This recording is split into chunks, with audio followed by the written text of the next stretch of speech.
ये हमने 1 कप अलसी लिए यानी 200 ग्राम, क्योंकि इसमें भरपूर मात्रा में ओमेगा 3 फैटी एसिड पाया जाता है जो कि हमारी कोलेस्ट्रॉल को कंट्रोल करता है। और इसमें भरपूर मात्रा में फाइबर होता है जो हमारे वेट को कम करता है। ये पेट के लिए भी बहुत ही ज़्यादा फायदेमंद होती है। और सर्दियों में तो हमें अलसी ज़रूर खानी चाहिए क्योंकि ये गर्म होती है जो कि हमारे शरीर को भी गर्म रखती है और जो हमारे शरीर में सूजन वगैरह होती है उसको ठीक करती है। और इसीलिए तो कहा जाता है कि अलसी सेहत का खजाना है और ये हार्ट के लिए भी बहुत ही ज्यादा फायदेमंद होती है। हार्मोन्स को बैलेंस करती है। तो चलिए देख लेते हैं इसे कैसे बनाया जाता है। पंजीरी बनाने के लिए हम अलसी को सबसे पहले भून लेते हैं। अब अलसी को पैन में डाल देते हैं। अब हम अलसी को लगातार चलाते हुए स्लो मीडियम फ्लेम पे हल्के कलर चेंज होने तक भून लेते हैं। अब अलसी भुनना शुरू हो गई है। इसके अंदर से चट-चट की आवाज भी आना शुरू हो गई है। हमें इस अलसी को ज्यादा नहीं भूनना। अगर हम ज्यादा भूनेंगे तो अलसी कड़वी हो जाएगी, उसकी वजह से इसका टेस्ट खराब हो जाएगा।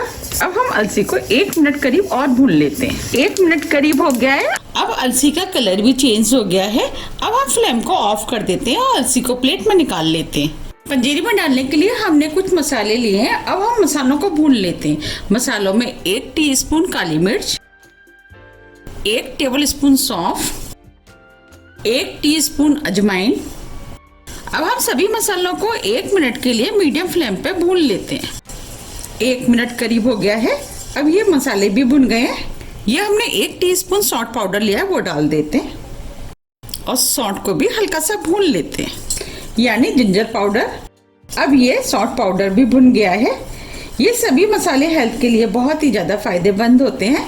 अब हम सभी मसालों को प्लेट में निकाल लेते हैं। अब ये मसाले हमने प्लेट में निकाल लिए हैं। हमने 200 ग्राम अलसी लिए तो हमने 200 ग्राम ही घी लिया है। इसका इस्तेमाल हम पंजीरी बनाने में करेंगे। अब हम इसी घी में से 1 टेबलस्पून घी हम पैन में डाल देते हैं। घी को गर्म होने देते हैं। घी गर्म हो गया है। ये हमने 50 ग्राम गोंद लिया है। अब हम थोड़ा सा गोंद घी में डाल देते हैं और गोंद को स्लो फ्लेम पे हम भून लेते हैं। हमें गोंद को स्लो फ्लेम पे ही भूनना है जिससे कि गोंद अंदर तक अच्छे से भुन जाए। अगर हम तेज फ्लेम पे गोंद को भूनेंगे तो गोंद ऊपर से तो भुन जाएगा लेकिन अंदर से कच्चा रह जाएगा, उसकी वजह से दांतों में चुभेगा। अब ये गोंद भी भुन गया है। अब हम गोंद को प्लेट में निकाल लेते हैं।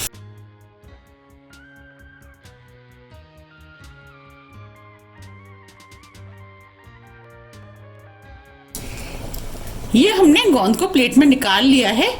अब हम इसके अंदर थोड़ा सा गोंद और डाल देते हैं और इसी तरीके से हम थोड़ा थोड़ा गोंद डालते जाएंगे और भूनते जाएंगे। गोंद भी हमारी हेल्थ के लिए बहुत ही ज्यादा फायदेमंद होता है। जैसे सर्दियों में जोड़ों में दर्द वगैरह होता है और शरीर में सूजन आ जाती है, उसको ठीक करता है। अब ये गोंद भी भुन गए, इसे भी निकाल लेते हैं। ये हमने सभी गोंद को भून के तैयार कर लिया है। अब पैन में थोड़ा सा घी बचा है, उसी में हम 1 चम्मच और घी डाल देते हैं। अब हम ड्राई फ्रूट भून लेते हैं। ड्राई फ्रूट में ये हमने 50 ग्राम बादाम लिए हैं, वो डाल देते हैं और मीडियम फ्लेम पे बादामों को लगातार चलाते हुए भून लेते हैं। अब ये बादाम हल्के भुन गए हैं।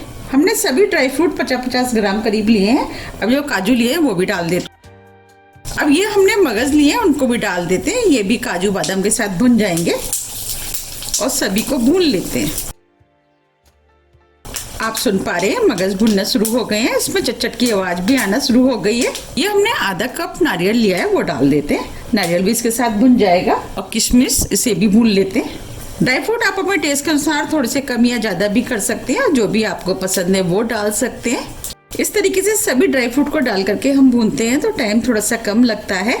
अब ये सभी ड्राई फ्रूट भुन गए हैं। अब हम फ्लेम को ऑफ कर देते हैं। ड्राई फ्रूट को प्लेट में निकाल लेते हैं। ये हमने सभी ड्राई फ्रूट प्लेट में निकाल लिए हैं। अब हम इनको ठंडा होने देते हैं। अब इसी पैन में 1 चम्मच घी और डाल देते हैं। अब जो हमने मखाने लिए थे उन्हें भी हम घी में डाल करके क्रिस्पी होने तक भून लेते हैं। हमें सभी चीजों को मीडियम फ्लेम पे ही भूनना है। अब ये मखाने भी भुन गए। अब हम इनको भी चेक कर लेते हैं। एक मखाना हाथ में ले लेते हैं। देखिए मखाने को तोड़ रहे हैं तो ये इजीली टूट रहा है। फ्लेम को ऑफ कर देते हैं, मखानों को प्लेट में निकाल लेते हैं। अब ये सभी चीजें भुन गई हैं, अब हम इनको पीस लेते हैं।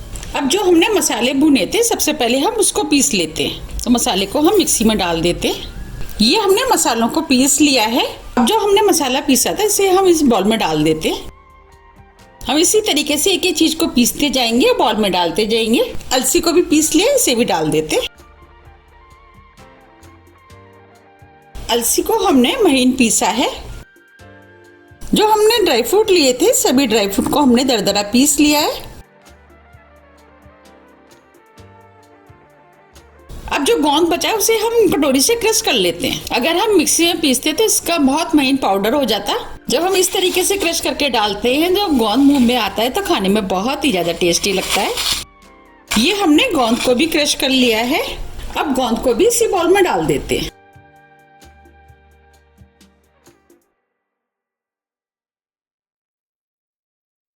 और सभी चीजों को अच्छे से मिक्स कर लेते हैं। ये पंजीरी खाने में बहुत ही ज़्यादा टेस्टी लगती है और हेल्दी भी होती है, क्योंकि हमने इसे अलसी से बनाया है।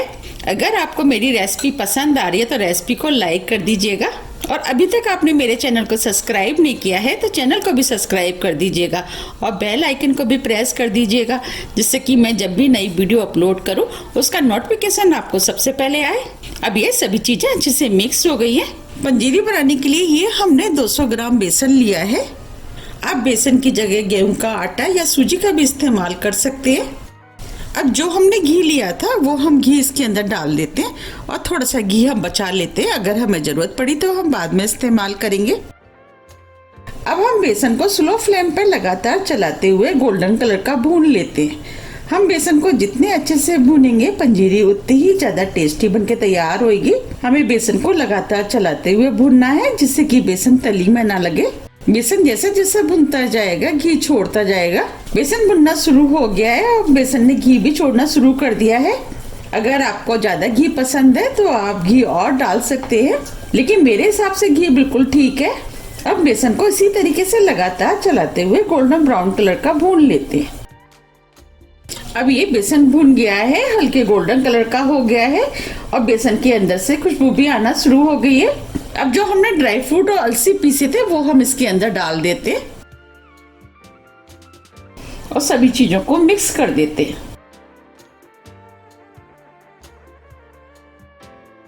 ये हमने 200 ग्राम गुड़ का पाउडर लिया है, वो डाल देते। अब हम गुड़ के पाउडर को अच्छे से मिक्स कर लेते। हम इसे हेल्दी बना रहे हैं, इसीलिए हमने इसके अंदर गुड़ का पाउडर का इस्तेमाल किया है। आप गुड़ के पाउडर की जगह देसी खांड, बूरा या पाउडर शुगर का भी इस्तेमाल कर सकते हैं। ये पंजीरी खाने में बहुत ही ज़्यादा टेस्टी लगती है और इसे बनाने में भी टाइम नहीं लगता, झटपट बन के तैयार हो जाती है। और सर्दियों में तो वैसे भी हमें ये सब चीज़ें खानी चाहिए, क्योंकि ये सर्दियों में शरीर को गर्म रखती हैं और सर्दियों में जो हमारे शरीर को न्यूट्रिशन की जरूरत होती है वो भी पूरी हो जाती है। हमने सभी चीजों को स्लो फ्लेम पे मिक्स किया है। अब ये सभी चीजें मिक्स हो गई हैं। अब फ्लेम को ऑफ कर देते हैं। आप देख पा रहे कितनी बढ़िया अलसी की पंजीरी बनके तैयार हुई है। अब हम पंजीरी को सर्व कर लेते हैं। आप देख पा रहे कितनी बढ़िया हेल्दी और टेस्टी अलसी की पंजीरी बनके तैयार हुई है। आप भी इसे बनाइए, खाइए, फिर मुझे कमेंट्स करके ये जरूर बताइए कि आपको ये पंजीरी कैसी लगी। मुझे उम्मीद है कि ये आपको बहुत ज्यादा पसंद आएगी। आप मुझे कमेंट्स करके ये भी बताइए कि आप इसे कब बना रहे हैं। आप इसे मेरे कहने से एक बार जरूर ट्राई कीजिएगा, आपको भी ये बहुत ज्यादा पसंद आएगी। आप इसे एयरटाइट डिब्बे में भर के 20 से 25 दिन के लिए रख सकते हैं। आप इस पंजीरी में से 2-3 चम्मच पंजीरी आप सुबह या शाम खा सकते हैं। आप इस पंजीरी को सुबह शाम दूध के साथ लेंगे तो ये और भी ज्यादा फायदा करेगी। वैसे आप इसे कभी भी खा सकते हैं। इसे बच्चे, बड़े, बुजुर्ग सभी खा सकते हैं। ये सभी के लिए बहुत ही ज्यादा फायदेमंद है। अब हम इसके ऊपर थोड़े से ड्राई फ्रूट डाल देते हैं, क्योंकि जब हमने ड्राई फ्रूट पीसे थे उसमें से हमने थोड़े से ड्राई फ्रूट बचा लिए थे। आप देख पा रहे कितनी बढ़िया पंजीरी बनी है। अगर आपको मेरी रेसिपी थोड़ी भी पसंद आती है तो रेसिपी को लाइक कीजिए, चैनल को सब्सक्राइब कीजिए और ज़्यादा से ज़्यादा शेयर कीजिए। अब हम फिर मिलते हैं इसी तरह की टेस्टी रेसिपी के साथ। जब तक के लिए नमस्कार।